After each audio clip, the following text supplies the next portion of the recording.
last meeting? I was, yeah. Yeah. Okay, so we can do it. Okay, mic check. Mr. Patel, could you confirm you can hear us? Somebody is mute. Yes, I can. Okay, terrific. Thank you. Okay, hello and welcome to the Wednesday, April 24th, 2024 meeting of the Kensington Municipal Advisory Council. My name is Lloyd Powell. I'm the chair. To my left is Ruel Cook. To my right is Dave Peterson. We are missing a couple of people that we are expecting to come in a few minutes from now, but with a quorum and a start time, we are going to proceed. So, is that roll call? Okay.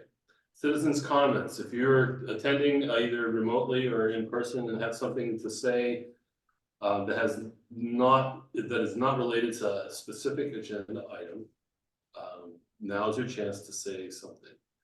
Anything, anybody?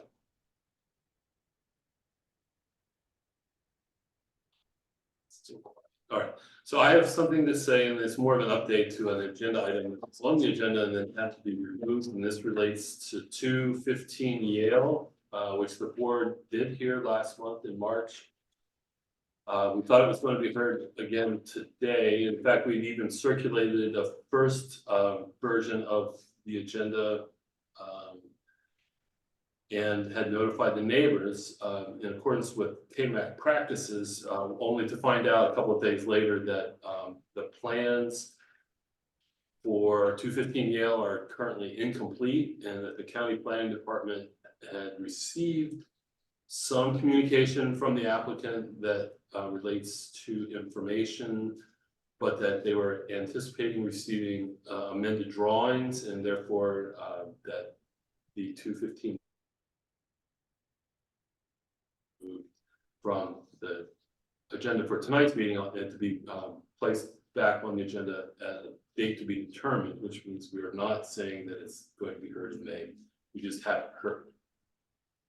So that's that. So if you're here for 215 Yale, nothing's happening. Thanks for coming. You're welcome to stay as long as you like. The next item is review and approval of meeting notes from March the 27th. Wow, they look great. Does anybody have any questions or comments about the meeting notes from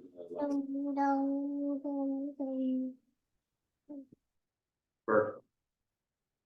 That's the high level of discussion. All right, so if no one has seen any inaccuracies or omissions, can I get a motion? Motion to approve. Second. All right.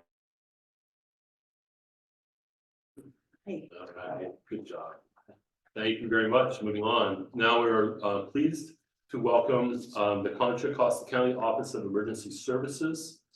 They have a presentation for us regarding the upcoming public comment period on the local hazard mitigation plan. Is a 5-year plan that identifies the county's hazard and mitigation priorities. All right, thank you for joining us. It's Jennifer, right?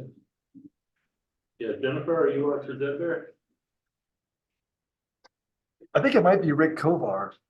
Hello, Rick. We got an email from Michelle that she was unable to join us due to a family emergency, and that's totally okay. Are you here on her behalf?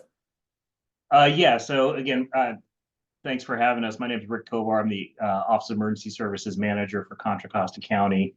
And with me is Jennifer Cannon, who is a Senior Emergency Planning Coordinator, and she's assigned to West County, so she's a planner in your area. So yeah, I can do the presentation tonight. I don't know, can I share a screen, or do you have the presentation to put up? It's 5 slides. Yes, it'd be nice if you shared the screen, Rick. And by the way, if you planned on having Jennifer give the presentation, that's okay too. I didn't recognize her at first. Hi, Jennifer. Of course, I recognize you. And so, in short, anyone who's ready for the presentation, please give it, and you can share your screen. Thank you. All right, I'll go ahead and share my screen. Hopefully I can. And also, I should mention the board has a copy of your PowerPoint in hand as well. Oh, can you see it? Yes. Okay, great, because I can't.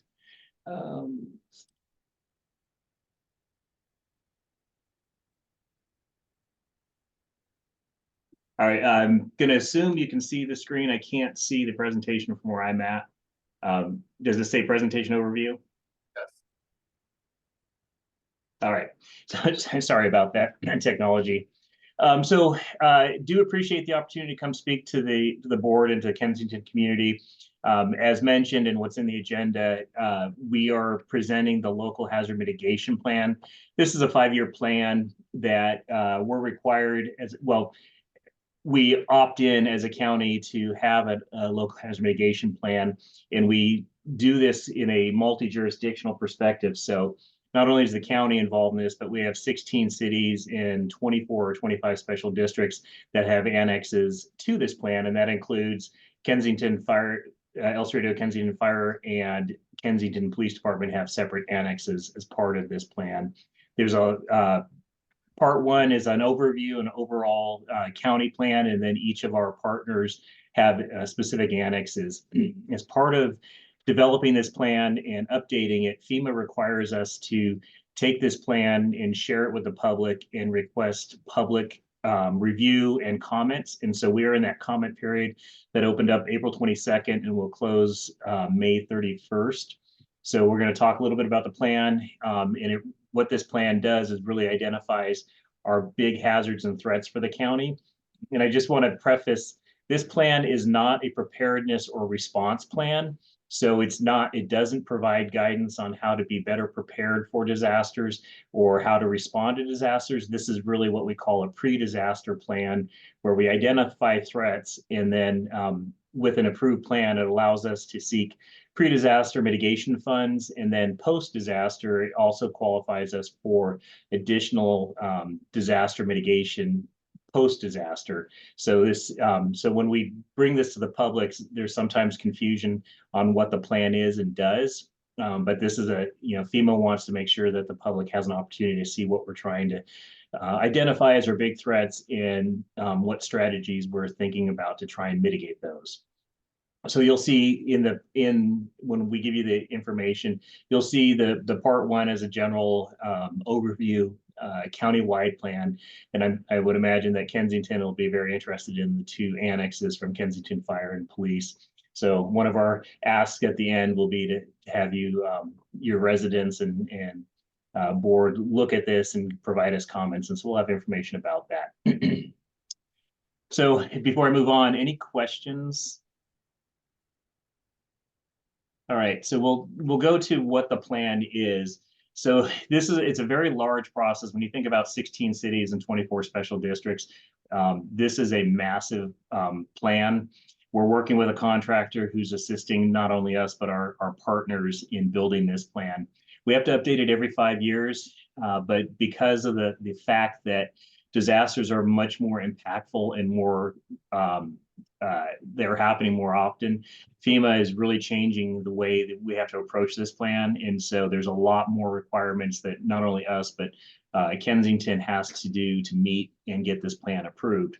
Without an approved plan, we don't qualify for any of those pre-disaster mitigation funds, and there's a couple of post-disaster funding streams that we can't go for. So if we have major damage or major wildfire, there's a couple of grants we can't qualify for without this plan. So it's a pretty important plan for the county and our local jurisdictions to have. So as I mentioned, we have 40 plus partners. So those are county departments and cities and special districts. So we worked hand in hand with them since about October in developing this plan. And so what we're presenting now is a draft version of the plan. And we're in that comment period. And so once the comment period ends, we'll submit it to FEMA and California Office of Emergency Services for approval. So the big thing is we identify the major hazards that the county faces, and I'll get to that slide in a minute. One of the important pieces of this plan is we also have to provide ideas and strategies for mitigation efforts that then we can seek funding for. So those get approved by FEMA and Cal OAS. And I don't have in front of me, but when you get an opportunity, you can see what Kensington put in there as their major mitigation strategies. So we need to get public feedback, and it's important for that. But again, I remind everyone that this is not a personal preparedness plan or a residential preparedness plan. or a response plan for first responders. It's the first plan to identify the disasters that we then need to plan for in the future. So to give a little bit of context, just in 2023, this slide, I know it looks like a Rorschach print, there's no test on it, but what we want to show is the number of billion-dollar disasters in the United States just in 2023. So I know Kensington was impacted in early 2023, along with the rest of Contra Costa County, with a major winter storm. We were a federally declared disaster, and we were able to, with that declaration, we received over $40 million in federal reimbursements for damages to public property and government infrastructure. So it's a fairly significant event. And so this is only natural disasters that we're looking at. So pretty impactful, and it just gives a context of why mitigation planning is important.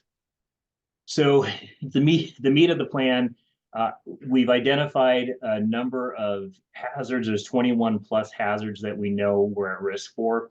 So this is in alphabetical order, not in order of importance. So you'll see climate change, dam and levee, failure, drought, earthquake, flood, landslide, sea level rise, which is new, severe weather, tsunami, wildfires. So these are all natural hazards that we are at risk for.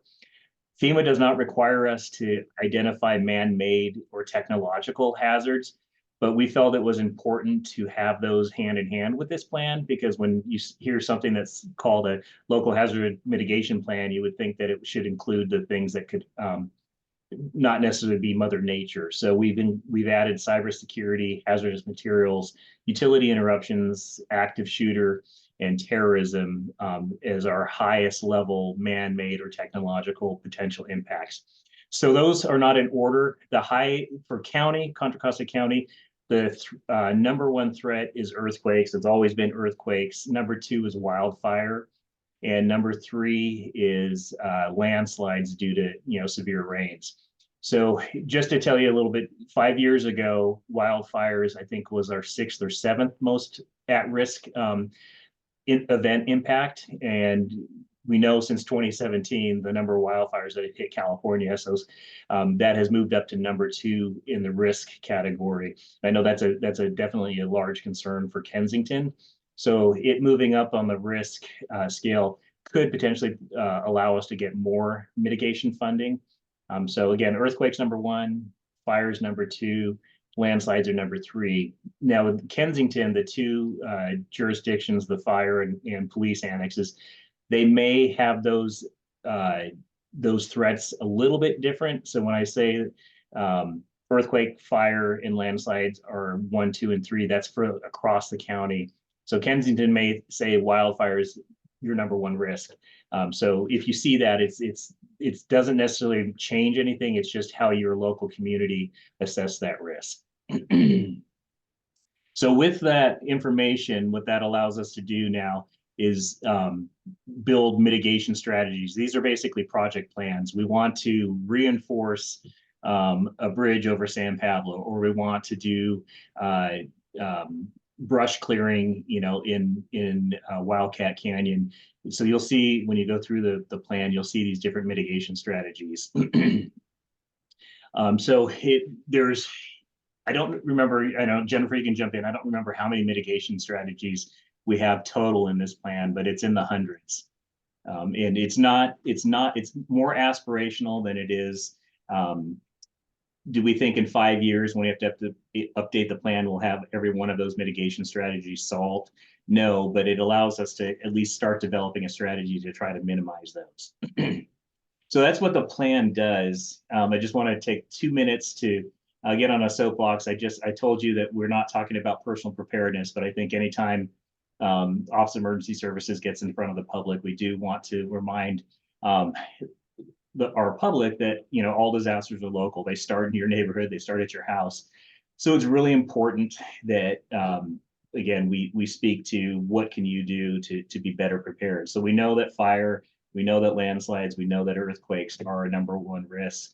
So I won't spend much time on this tonight. We do have a lot of documentation we can share with your community that has more information on personal preparedness, but we really want to remind people you can learn what your specific hazards are down to your address in your neighborhood. If you go to myhazards.caloes.ca.gov, you can put your address in there, and the state and FEMA have already determined what your biggest risks in that neighborhood are. It's kind of an interesting thing to do. I do know Kensington's pretty vocal about what keeps you up at night, so I don't think you'll be surprised what you see in there. But with that knowledge then is developing a personal kit, a family kit at home. So if and when that emergency happens, you have the ability to be a little bit more resilient to respond to that disaster locally. And then we want you to practice that plan with your family so they know what to do. If you have to evacuate, which way are you going to go? If your loved ones are at work and they can't get home, how are you guys going to contact each other? So we basically have, understand your risk, make a kit, make a plan, and that will be helpful for you to be much more resilient in time of emergency. So I'll close out with our pitch. What we're asking from the public is to get involved in the planning process specifically for this plan. We have a whole lot of outreach materials that we can send over that you can have. We have trifolds, we have other documentation. We have this QR code right here that you can scan in, or you can just go to the Contra Costa County website and query local hazard mitigation plan. It will take you to the draft plan, and it will take you to all of the annexes, and you could look specifically at the Kensington annexes. And then there's a place where you can do a comment, and if you see something you like, or more importantly, something that we might have missed, we definitely want to get that feedback. I put a caveat to that. If it's something that's completely new or different that's not in this plan, I can't guarantee it will get in this plan. But we have to now update this plan annually. So we will take feedback, even if it doesn't get into our June deadline. We will continue to take feedback and keep this, basically this living plan up to date. And next year, when we update it, in 2 years, we update it, things that the community sees that are important could get into this plan. So that's all I have on this. Just want to see if the panel, council, if you have any questions for us or any clarity that you need from me from this presentation. Yeah, I have two questions. The first is, how is the level of public participation judged? Is by the number of comments, the number of logins? What if you log in, everything seems fine, or if you really don't have anything specific to add? Is that still participating? How do you judge that? That's a great question. We ask Cal OS almost daily what's the parameters for judging. I do think any comments are important, but what they are really gauging is that we are coming out like to these municipal advisory council meetings and sharing this information. We were at the Byron MAC last night. We'll be going to all the unincorporated MACs. Each of the cities have to do a similar level of outreach to their communities. And then we put that all together to demonstrate that we did some kind of consistent, adequate sharing of information to the public. So it's not just posting it on the website. We have to get out here and tell people, hey, please go to the website and give us your comments. So I don't think, a county of 1.1 million, I don't think there's a set, they want to see 10% or 1%. They just want to see that we did do a good effort and made it somewhat accessible for the community. We have this all translated into Spanish, Tagalog, and simplified traditional Chinese as well. So for our communities that speak other languages, we do have the ability to get them the information in their languages. So it's a multi-level outreach process that we're doing. So we're doing video. We're getting on some of the closed access channels. We're going out to these advisory councils, and I did Coffee with a Cop today in Concord and did a presentation there. So we're looking for a lot of different ways to get to the community. Is the comment section, or it's the comment section, yeah, is the comment period open now, and when does it cut off? Yep, it opened on April 22nd and it closes on May 22nd, or is it January? Is it the 31st or the 22nd? I believe it's to the end of May, so May 31st. So we've got about a little less than 6 weeks of it being open. And as far as Kensington is concerned, other than what you've already told us, are there any plans to reach out to other community organizations or to I know 1 million people is a lot of people to reach out to reach out to the general public, in addition to various community organizations?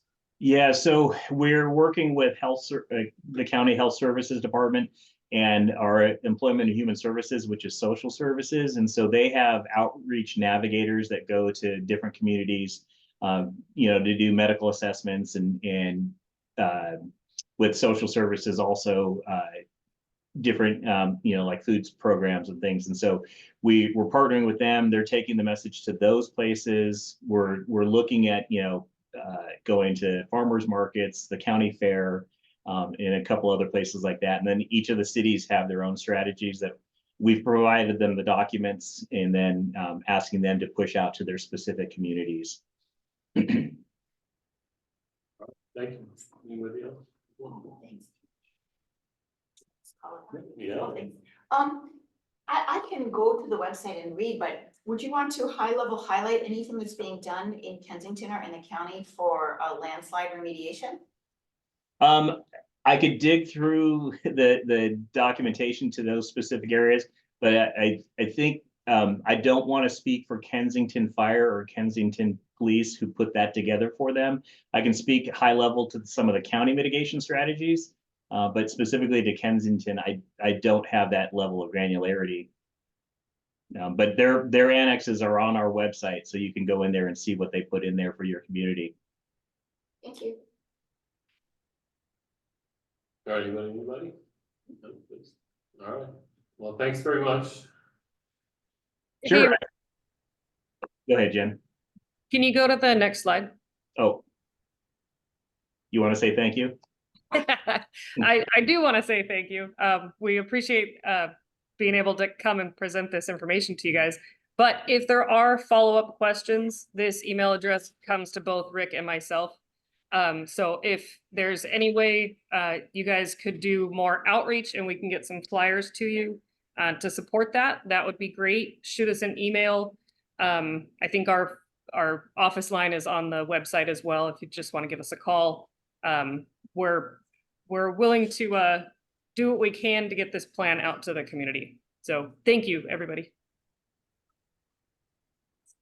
Thanks very much. Great. Appreciate your time tonight. Thank you.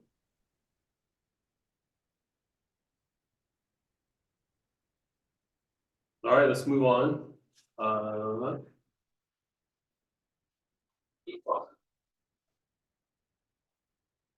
Here we go. 24-03011.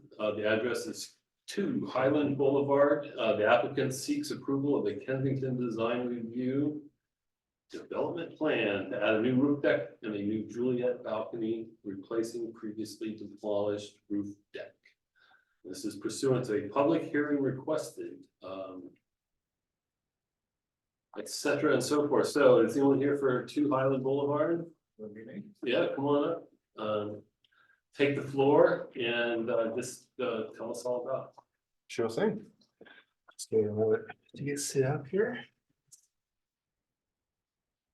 All right, so while he's setting up, I'd like to point out that the general plan policies for the Kensington area and the zoning variance requirements, statutory language has been posted to Supervisor Joya's website, and is also circulated to applicants and or their representatives in advance of the meeting.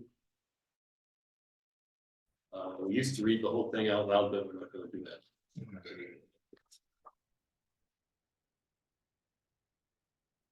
It is helpful also to point out that this particular application does not involve a zoning variance request. All right. Cool. I am ready. Cool. Well, hi everyone. I'm Kane Barclay. I'm here to talk to you about our proposed deck replacement project at 2 Highland Boulevard. So just before I go any further, just let me introduce you to my family. Oh, Yeah, so this is my wife Lillian, myself, my son Ethan getting his hair pulled there, and my lovely daughter Florence. We also got a sweet dog Banjo. We're originally from Australia and New Zealand. We moved here back in 2014 and moved to Kensington in 2018 from San Francisco. We love living here in the US and especially Kensington, and we sealed the deal last year and became US citizens. So Congratulations. we're here for a while. Yeah, so as mentioned, we bought our first home, moved here in February 2018. We heard about what a great community Kensington is and how great it is for the family here, and we thought it'd be a really great fit for our family. So we found this house. It was in decent shape, although it needed a little bit of interior love. But we were really wowed by this roof deck here. It was amazing just walking on here and imagining the future we could have on here, enjoying the time in the sun and the views of the bay. It was definitely the biggest draw card for the whole house. And it was ultimately what resulted in us pulling the trigger and buying the place. This is one of the views from the deck. You can see San Francisco pretty clearly on a nice day, as well as Golden Gate Bridge from a different angle. And the view just really reminded me of my youth in New Zealand. Growing up in Auckland, it's a lot like the harbour there in Auckland. And just in general, being able to appreciate the beauty of Kensington up there was really great. So we knew this was going to be a great fit for us to start a family. So as mentioned, we needed to improve the interior of our home, so we renovated in 2020. We had to do some demolition inside the house, and that triggered a leak in our roof. So we needed to replace our flat roof, which is underneath the roof deck there. And as well as that, also replace the side deck, which was also rotted. So needed to be removed for that reason too. We couldn't afford the cost of replacing the deck at that time. Like, we'd already taken on a whole bunch of costs with the renovations. The budget was already massively exceeding our expectations, so we deferred things. And it was around that time that the pandemic hit too, so it was kind of difficult to get the ball moving on that. But yeah, as a result, our house lost a lot of street appeal. This image isn't super clear, but you can see kind of on the roof there that you can just see a brown expanse, and like the street is at the same level as our roof, so anyone walking by is just looking at that.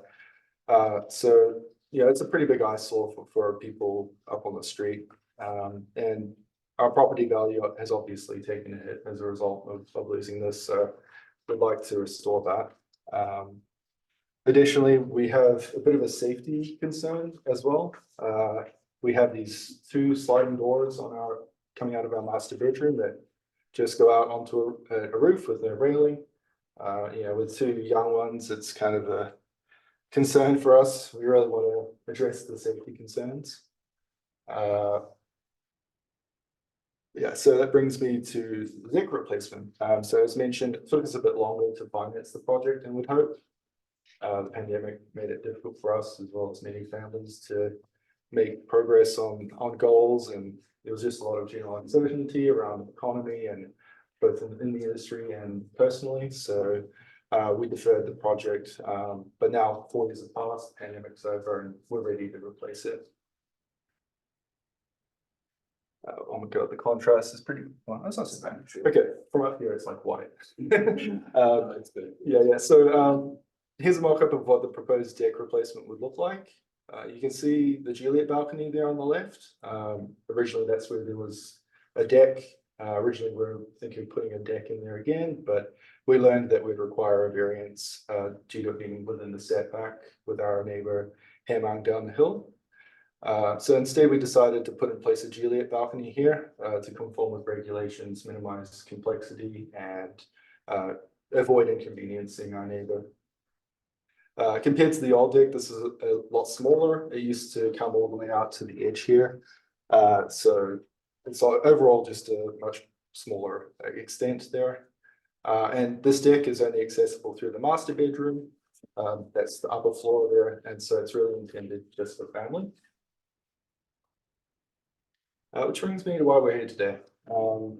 In preparation for submitting plans to the county, we spoke to all our neighbors that would be affected by the project. We did have one concern raised by our next door neighbor, but we talked to her and we reached a compromise that we're both happy with. Unfortunately, our neighbor down the hill from us on Arlington put in a request for hearing. That's why we're here today. We spoke to them on numerous occasions following their submission, and we suggested options for improving their privacy, even offering to pay for improvements on their end, but we couldn't reach an agreement. Is this the adjacent property No, this is down the hill from us. It is adjacent. across the Arlington, other side of the Arlington? Not on the other side of Arlington. It's just immediately down the hill from us. So on our side of Arlington, I guess. You share a rear fence. Correct, yeah. Okay. So just wanted to show a video here illustrating how little we can actually see from the proposed roof deck. So hopefully this plays, cool. So here's like the edge of our building there. I'm moving towards the south here, looking west, and down the hill there is our neighbor's property. That's pretty much the only point you can see the leftmost sliding door. You can see the middle window and rear door from the corner here. And their adjacent neighbor, we can basically see nothing. So you can see it's a cloudy day. There's not much you can see on the interior. There's a lot of glare. So we don't think that there's really all that much loss of privacy. Here's just a snapshot of that particular view. That's the only angle by which you can see that door from that specific point. And here on the corner of the roof is the only point at which you can see the middle window and rear door. You can also see our backyard patio down there. We've got much the same view from there, like from basically the 50% adjacent to the fence there. So ultimately, there's no net new impact from our standpoint that with respect to the views. Yeah, so just to recap, we only removed the previous deck due to the roof replacement. We have had a loss of street appeal as a result, property value loss, safety risk. Our neighbors' windows and doors are minimally visible from up there. The glare is pretty significant during the day, and that's when we'll be spending time out there is during the day. We have much the same view from our backyard patio. There aren't really any new impacts, and we offered to help pay for improving privacy on their end. So with that, just some parting thoughts. Like, we love living in Kensington. We've been here for 4, 5, 6 years now. We're not planning on going anywhere. We've invested a lot into making our homes truly ours. We did a full landscaping back when we moved in 2019. We renovated our interior, and we just want to close up our projects and really make the home ours. So we're hoping that you can recommend our project for approval. It'll be a net positive for the neighborhood. I think it'll ultimately improve the property values around us and further increase the desirability of the neighborhood. So for that, thanks for listening. And if there are any questions, happy to field them. So the uphill neighbor across the street is okay with it? Yes, they're okay with it. You mean up the hill from us? Across the street, directly across the street from you? They're On- fine with it. online. They're totally fine with it. Okay. So the only one having a problem is the contiguous back fence. That's correct. Yeah. Okay, is there anybody online here who would like to be heard on 2 Highland? Yeah, hi, this is Hemang Patel and family. We live at 7 Arlington Avenue, down the hill from 2 Highland. Yep, welcome. What do you have to share with us? Yeah, let me just share my screen really quick.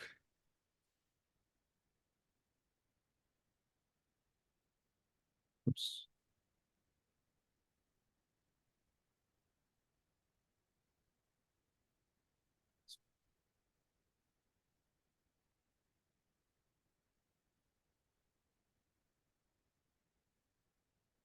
All right. Hi, this is Hemang Patel and Aditi Shastri with her son Rohan. We live down the hill from our neighbor at 2 Highland. Just to kind of orient you on where we are situated, they are at 2 Highland, and kind of they shared already some pictures showing where we are living, which is down the hill on Arlington Avenue at 7 Arlington. So Are you able to hear us? are you able to hear us? Sorry, just to confirm. Hello? Yes, we can hear you. Okay. Oh, okay, great, just good, making great. sure. Okay. All right, sounds good.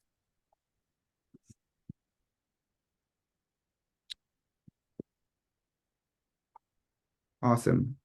So we bought a house about a couple of years ago at 7 Arlington. We are a newly married couple, and well, not newly married anymore, but at the time we were relatively newly married, and we have a 2-year-old son, Rohan. And we've lived in the Berkeley, Kensington area for most of our lives at this point. And finally got around to buying a house. So just to kind of jump in and show you a little bit about our house and the proposed deck. So this is the back of the house, back of our house that's facing the proposed deck. And just to orient you, on the leftmost door, we have the dining room. In the middle, we have the kitchen. There's also another window, another door into the kitchen. And then there's a window into our bathroom, our son's bedroom, and our guest room in the back. So that's sort of the mini, and we'll dig into a bit of detail. Again, just kind of showing that in detail. This is the door into our dining room and our kitchen, and the additional door into the kitchen. And then the window into the bathroom, our son's bedroom, and the guest room. So the house is a 1-story house, and it runs pretty long. And as you can see, this is the backyard, and the majority of our sort of living areas are like where we spend time in our home is right there, that dining room, kitchen area. Correct. Yeah. And then obviously our son plays in the backyard as well. And, you know, that's where we spend our time hanging out in the evenings or whenever the weather is good. This is sort of the dining area, just a view inside, just inside the house of our kitchen and dining area, which is again facing the proposed deck. We're not showing pictures of our bathroom or son's bedroom or guest room, but just wanted to orient you to the areas that are going to be visible from the proposed deck once it is built. And so just to kind of give you a sense, so this is like the view from our standing at the sink in our kitchen, and the red line is sort of showing like exactly where that deck is going to be. And so when you stand there and you look up, right now we're seeing, you know, that edge top of their roof. But as you can see in this picture, anyone or anything standing there is directly sort of like in our line of vision. And you know, one is our biggest concern here really is a sense of privacy. And so one is, you know, what is it that a person up there can see? But the other aspect of this that's really important is standing there in our kitchen looking up and kind of not feeling a sense of privacy because of a deck being built there is our biggest concern. yeah, and people kind of walking around and I mean, you know, they might be enjoying the view or they might be looking into our house. We don't know. And as you can also see that while from their, you know, the neighbors do have some ability to kind of look into our house currently, most of that is actually blocked because of the fence that is there. And they would have to be standing right up at the fence in order for them to get any view of our house from the first floor. But that would change when that new deck is built on the top. And historically, like this deck has not existed since we bought the house. We did not know did not know that it existed previously. And when it was brought up, our understanding was that the deck was built because it was built without the right permits. I might be right, I might be wrong, but either way, now we're bringing this deck back, and we want to show we feel like it would significantly affect our living areas, and just to show you a few more views of what is with. This is just from the inside without the window. The deck kind of looking into our dining and kitchen area. Same deck, this is what From sitting at the dining table. from sitting at the dining table, this is the view that they can get if they're looking down. So right now, again, the trees and the fence are mostly blocking the first floor view unless somebody actually walks up to the fence. But with the deck, they will be able to see us a lot more, and our backyard, as well as being able to see them as well.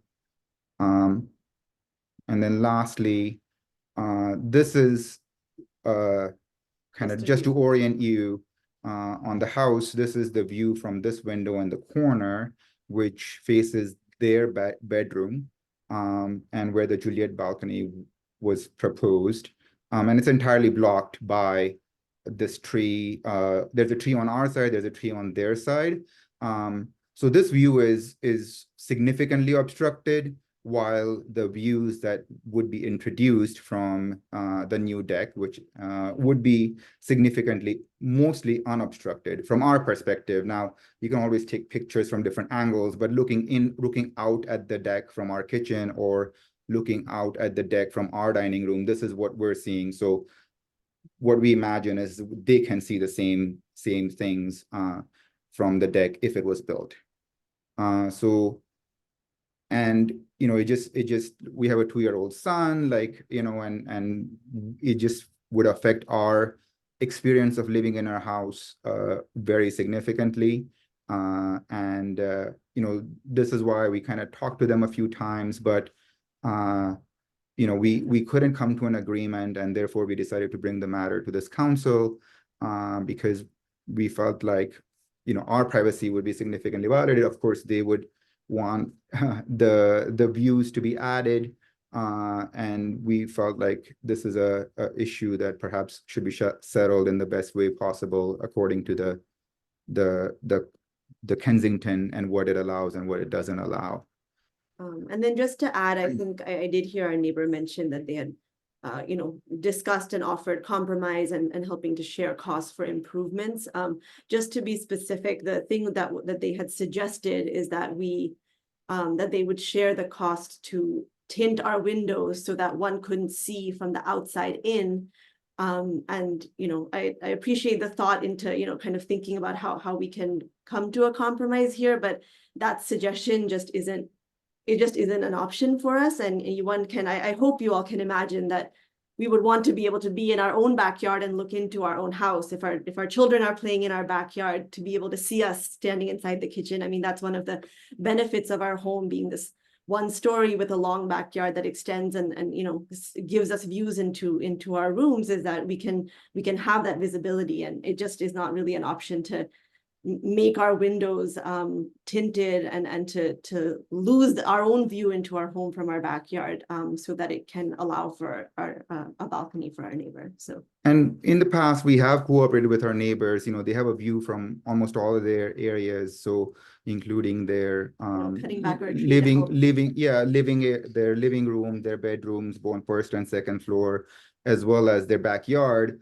And when they asked us to trim our tree or whatever that was blocking their view, we cooperated. So reasonably, when it may, obviously we don't want to obstruct their views necessarily, and we want them to enjoy living in Kensington. At the same time, there's a balance to be struck with our experience of and our privacy of living here as well. So I think that's really all that we had to present on our side. I'm happy to take any questions that anybody might have, or any specifics that were not covered well so far. Where did you receive the information that the deck was removed because it was built without a permit? I don't recall at this point. I don't know if it was like a real estate agent or whatnot, but That was a That was, question. yeah, that's why I have a question mark in there. I just. It came up at some point. I don't know if it's, I mean, again, I wouldn't, necessarily know that it's true or not. 100% off, off.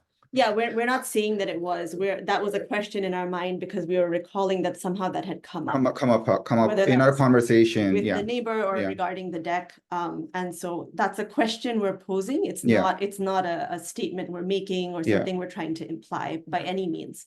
Right. But that And we're implying it, but we just don't know No, exactly, it was a yeah, question in our mind, and Yeah. that's something that we would like to know. to leave it out for the council to consider. We don't have any way of determining that without going into county records, but the other question I have is that other than offering to help with the window tinting, did the applicants ever offer any other type of mitigation, like we'll plant a bush or a little tree? We weren't specific. Nothing? Or did you discuss anything that any mitigation steps that would be suitable to you? Right. We couldn't think of any. They did not offer to plant any bushes or anything because, that would then, well, that never came up because in the past they've always talked about trimming our trees or bushes so that Yeah, their to view try and would, help- to try and help maintain the good views that they have which we existing on the completely first floor. understand. So that was not offered or discussed. The only thing that was offered was to tint our windows, really. We also offered to pay for curtains, not just tint. I'm sorry. Yeah, just let's one at a time. Yeah, okay. Okay, does anybody else have a question? Yeah. Does anybody know when the original deck was built? I have looked back through Google Street View and seen it, I think, first present in 2015, at least. So it wasn't, I believe, present in 2011. So sometime between 2011 and 2015 it was built. It looked pretty new. Yeah, I mean, Yeah. those photos were as of approximately 2017. Yeah. I guess if we could go back to the prior question, though. Would landscaping be a suitable solution? Is that something, is there a way for you to have a solution that you'd be satisfied with? So would that landscaping basically, like, would that be 1 story high? Like, how high would that landscaping be? Well, I can see in the photographs that you've shared with us that, Yeah. From, a certain window, it's 75% of the deck that is being proposed would not be, the view of your property would be blocked by an existing very large mature tree. And it seems like it would be pretty easy to maybe fill the gap with some additional, landscaping that would help enhance your feeling of privacy by just having a small visual barrier in place. Would something like that be acceptable to you if it were sufficient to, block their view of your kitchen? Yeah, like you can, and there's many different options that you can choose from, and you guys can work together in terms of what you think is appropriate for cost and feasibility, but like. You don't have to plant a big tree or a big bush, you could plant a trellis and train something on it, you know what I mean? So like, there's lots of different things you can choose from. I'm just wondering if you're open to other options, understanding that tinting is not an option for you, but if you're open to other options.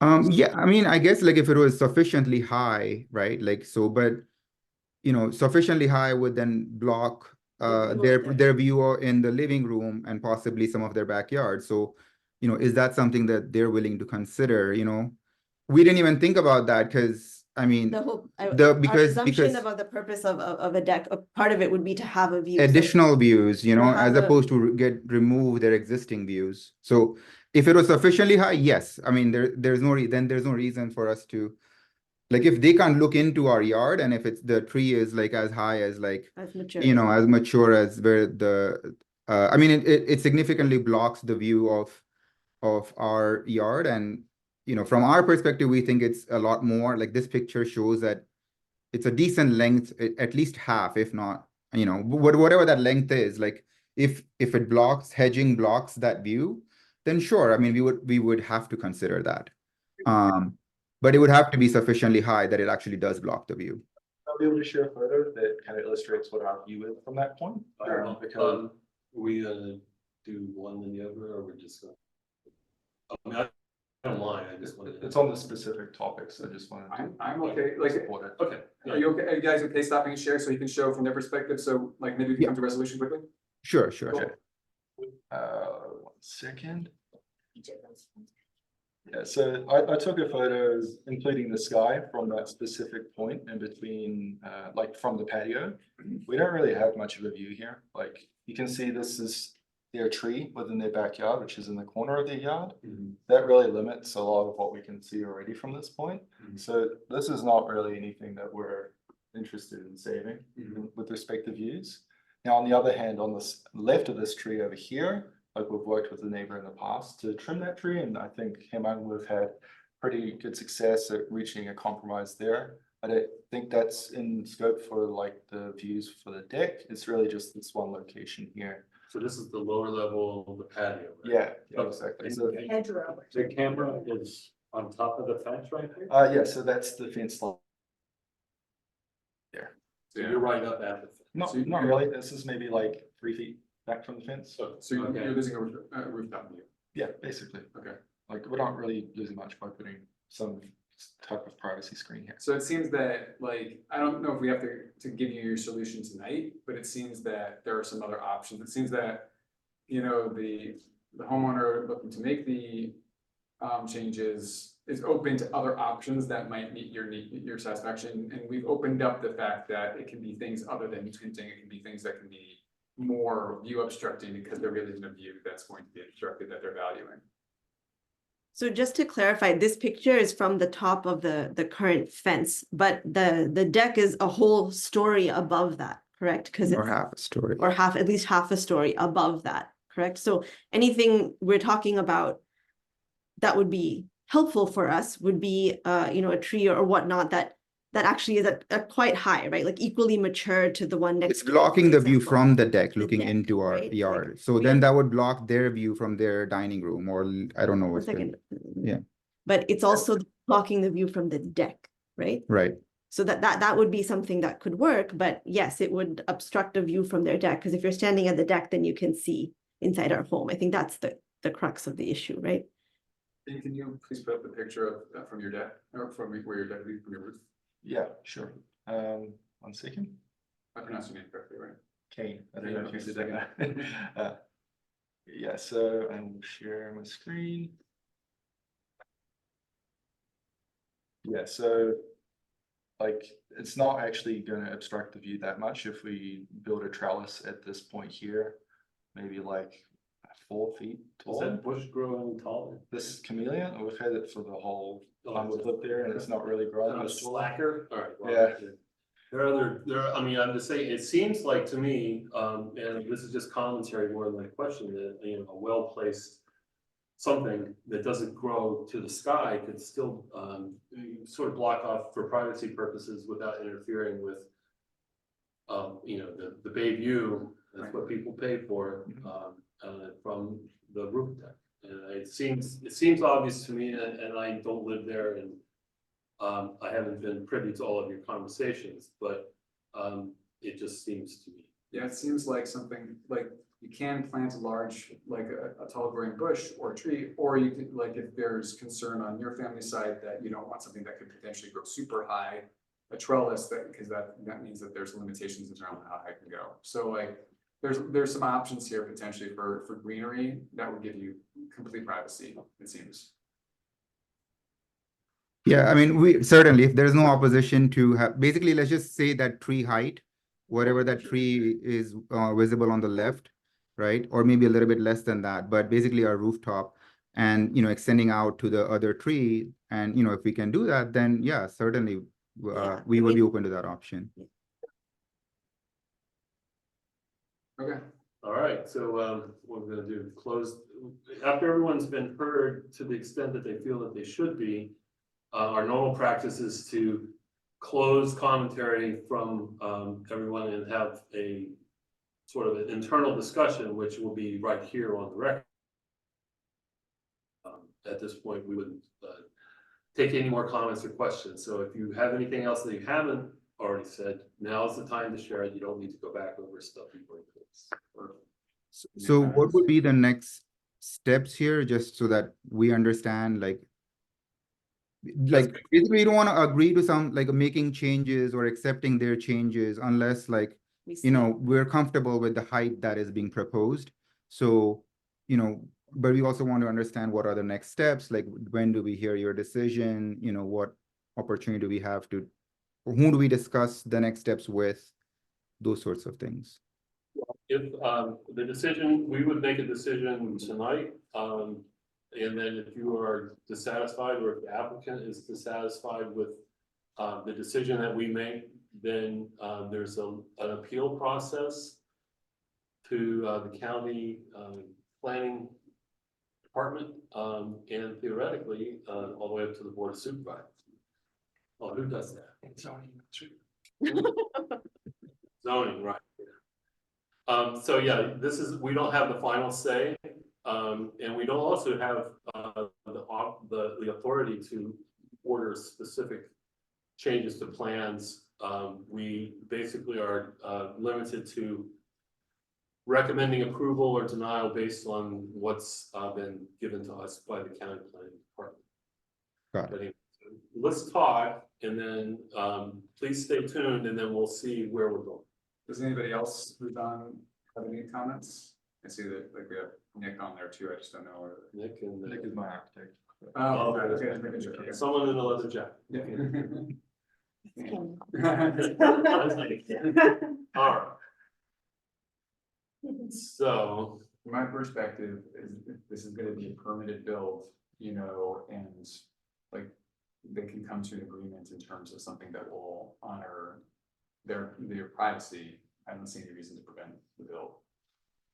yeah, when I had a similar situation in my house, and the neighbors behind were up the hill, and they were seeking a recommendation of approval from KMAC as it was constituted back then. I wasn't a member of the board, but they wanted to build out their house and join a couple of the gables, and it went from just sort of normal to gigantic and looming, and we had to work out a deal where they agreed to plant a tree to block the perception of the view into our master bedroom, which had doors that opened out into the yard. And so we were able to work that out. At first I opposed, and then I didn't. This is not an uncommon situation that happens in our community. You know, We have a couple different options here. The first option is we can approve and basically, you know, with the assumption that they're gonna have a way to figure it out, right? They'll come to some kind of agreement. This other option is basically we could, if you guys wanted to, you can defer it to next month again, and you beat the first ones up potentially. And you guys can spend a month just figuring out what the solution will be, and then if you're in good shape and no longer opposing it, we can just approve right then. I don't know what, those are two options. yeah, we've done one case that I remember a couple of years ago where we recommended that the county determine that a particular house did not constitute a third story because of the large unfinished space underneath. And that was the only time that I can really remember the specific suggestions or requirements were attached to our recommendation. Yeah. So, yeah, what do you want to do? Do you want to try to work something out in, like, say, the next 30 days that's definite and, you know, enforceable, right? With your neighbors, as far as, you know, planting a steam tree or something in there that might gain some height. Mm-hmm.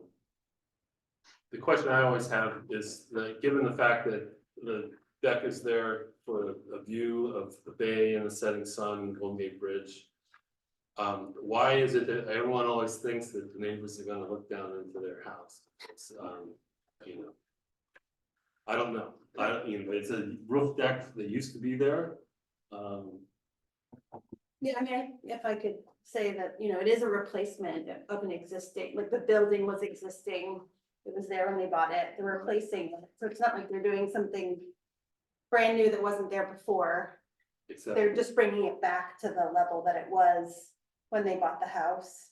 And with the ability to work out any, you know, issues of privacy with neighbors. But I do think that, you know, it's not like we're seeing a new thing that hadn't been there before. right, except for the people who bought the house down the hill. In the meantime, yeah. Right, so that's kind of a unique situation, I think. And I'd like to reiterate that Kensington is a hillside community, so we're always having the problem of the uphill people looking down into the downhill people's yards and vice versa, looking up at the people's windows and so forth and so on. So it's something that we would try our best to figure out, you know, some sort of green wall at the fence line. I've seen it work beautifully in my own house and many other houses. So let me ask, is it a hardship for you? Are you looking to try and build as quickly as possible, or is 30 days not matter to you guys? I mean, I would like to have a decision here tonight, but I also don't want to make Cameron and Aditi feel like they're not being heard either, so I would be amenable to waiting 30 days. What do you guys want to do? Unless someone insists that we go forward tonight, I think this is something that if it cooks just another 30 days, that something that's lasting and agreeable to everyone is possible. All right, you guys have homework now. Probably. Yeah. Care and recognize. I'm gonna remain as, impartial, of course, as possible. I only want to share an observation, right there, folks. It sure looks to me like this is a pretty simple fix. You're looking down that pipeline and we're talking about, I don't know, maybe 3 by 6. A little trestle on top of that fence is gonna resolve all of the problems. Yeah. If the applicant agreed to do that, his architect is right here. If the neighbors were amenable to that, if everyone was agreeing on it, then obviously they could go during the appeal process, during the planning committee or the zoning administrator or the board of supervisors. If that agreement was not adhered to, they would have costs. So if we had a pledge from you to do that, and it seemed so easy to do, Mhm. it would seem like we could resolve this. So I just wanted to offer that out. Yeah, I can totally pledge to putting something in there. I guess the one wrinkle to work out is what side of the fence we're planting the plant. I need to figure that You out. already have a bush right there. Yeah. I mean, you just needed one that will grow up a little. Or in addition to the fence is what you're Yeah. saying, right? You could add like My personal one belief, half to the yeah. fence or something. I would guess, and the architect could weigh in maybe, it would seem to me like a construction crew out there putting a trestle, a square piece of wood in that space could have the problem solved by the end of the week. It would seem that way to me, but maybe I'm being optimistic. So Hemang and Aditi, are you comfortable with that? Like basically with the commitment, you know, that they will find a way to basically protect your privacy through either a modification to the fence or some type of greenery that will block the view, so there will be no view into your backyard or your windows. So basically it's on the record here and we can approve tonight. I mean, we would just have to see and make sure that it is, right? We just want to go through the appeals process and waste their time and our time, again, after this. So I think the 30-day period suggested where we have an opportunity to actually like visualize and agree with them on the specifics,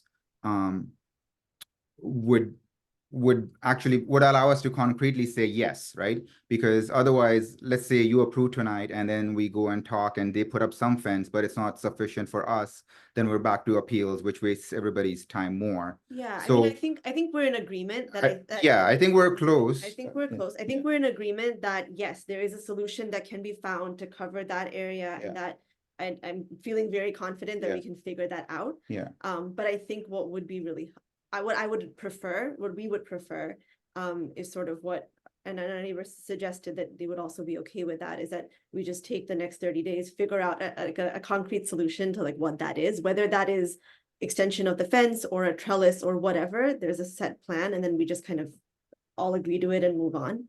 I think that that would be what we would want. You to agree in principle, on what you're gonna agree to. And I think it'd be better to agree in principle on something that you already can see, you know, a plan, something of that nature, so. Okay. You know, perfectly willing to go forward tonight. I think that the better course of action would be to do it next month. I think we need to hammer this out, because this is gonna be a semi-permanent sort of a thing. And while I think that Ruel's point that this is not a new thing, it is a replacement of an existing thing that you relied on when buying the house. It's new from the neighbor's perspective, because the lack of a deck was something that they relied on when buying their house. On the other hand, I don't necessarily think that that gives them the veto power over your property and how you choose to develop it, as long as it's within you know, acceptable limits that are set by statute. So This all said, like, I just wanna give y'all a high five for, you know, communicating. I know sometimes it's hard to, sometimes like you can't finish the communication process. You need to kind of come into a different venue to be able to kind of break through some sticking points, but you guys have remained open. And so that's what we want in this community, you know, like, there's plenty of times when people get all bent out of shape, but the fact that you guys are remaining open and wanting to work together, that's really great for the community. yeah, and we're not required, we can't require prior communication on these, but it's always a good idea. Cool. All right, so sounds like we're continuing to the next meeting, which is at the end of May. The last Wednesday of May, I think it might be the 29th or something. What the? Yeah, you got it right. Yes. I'm like 5 minutes. Yeah, so, you know, a little over a month. And what we would hope to see, although we can't require, we hope to see a plan that shows the reasonable accommodation of the neighbor's privacy. And, you know, we hope that you're open-minded enough that you understand that they don't care about the view from the lower level, which is mostly blocked anyway. And then it's the upper level and that everyone promised to be reasonable. Full transparency, some of our regular members weren't able to attend, so you might still have to represent a little bit so that they can catch up on this. Okay. Yeah. All right, so then it's a motion to continue. Yeah. For 1 month. I will make that motion. I'll second it. Okay, all in favor? All right. All right, so this matter is officially continued to the May meeting on the 29th. You'll receive notice again in the same manner. Someone will come around and put anything. Supervisor Joy has a website where the agenda and where the agenda is posted, and you can check there. It'll be finalized 3 days before the meeting date. So if there's any changes or if it's taken off for some reason, you'll be able to find out. All right. Thank you for joining us and helping to make Kensington a better place. Thank you so much. Thank you. Okay. Motion adjourned. Oh, second that. I'm sorry we couldn't approve tonight, so thank you, that you Yeah. understand. Yeah. We'll get it worked out. We're all ready. That we have a good relationship with our neighbor. Yeah. Rather than push forward. Yeah. Very commendable. Now we have a motion, a second, and a vote. All right. All in, we're done. Uh, Any opposed to adjournment? I almost wish we could just save these for next